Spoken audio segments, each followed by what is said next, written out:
Okay, this is my 7th day in Korea. So I started my day by walking to my internship. This was always my favorite way to start the day. And then I tried this snack called konjac jeondeogi. It's basically like a starchy Korean snack, I think. I didn't know what it was, but I was up for trying it, and it was honestly very stiff and hard to eat and chew and pick apart, kind of like very hard meat. And then I made a coffee again and ate it with the Lotus Biscoff cookies. I've had these before, but I've never tried it in coffee, and I definitely recommend. And then at around 12, we headed to the convenience store near the dining hall just to look at what they had there.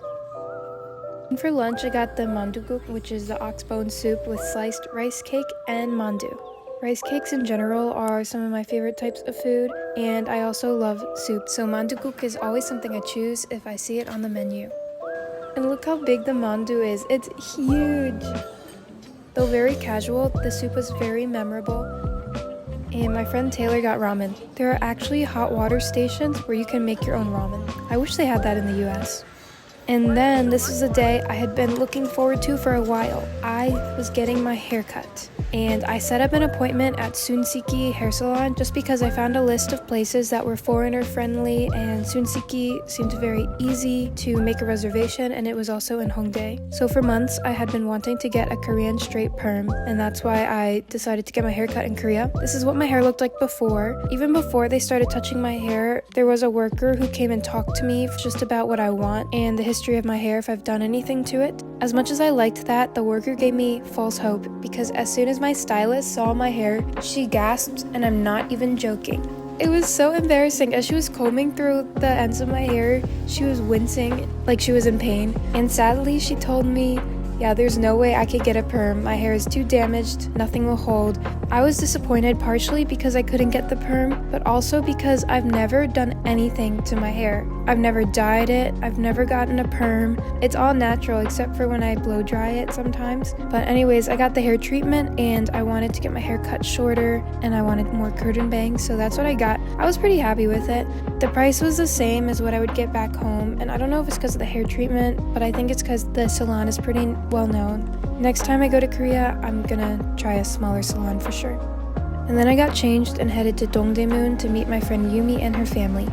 I was so grateful to see Yumi from my home university and hang out and meet her family.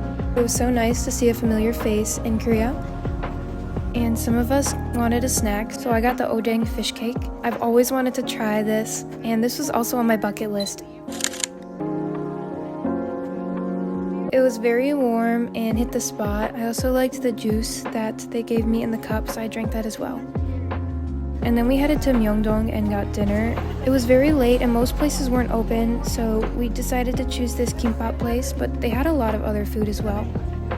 I actually felt like eating kimbap, so that's what I got. Yumi got tteokbokki, and it was so tasty. Everything was very good. The portions were big, but the price was cheap, so we loved that. And then we headed to Myeongdong Street to look for hotok. We didn't actually shop because it was almost 12 and I needed to get back home, and most of the transportation stops at around 12. As the lady was cooking it, Yumi realized it might have peanuts, and we asked the lady and she said it did. I'm very silly. I didn't realize that most hotok has peanuts, and I'm allergic. So, it was nice to watch her make it at least. But from then on, I was determined to find one in Korea without peanuts. And then I took the bus home, and on my way back, I was thirsty, so I got this watermelon drink. It had real chunks of watermelon in it. And that was my day 7. Keep on watching these days, because every day gets more and more interesting for sure.